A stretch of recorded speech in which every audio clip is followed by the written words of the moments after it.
Number 1 है सना मक्की। सना मक्की, सिना मक्की भी इसे ही बोलते हैं।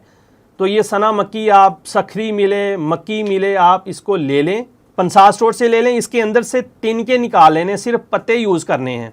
इसके तिनके निकाल कर, क्योंकि तिनके जो हैं वो पेट में मरोड़ पैदा करते हैं, इसलिए इसके पत्ते सिर्फ यूज़ करते हैं। सना मक्की ले लें। नंबर 2, ये गुल सुरख ईरानी है। ये सब्ज़ देसी गुल सुरख होता है। ये ईरानी जो गुल सुरख है ये ले लें, गुलाब के फूल देसी, और सना मक्की, इन दोनों को बराबर वज़न ही पीस के रख लें।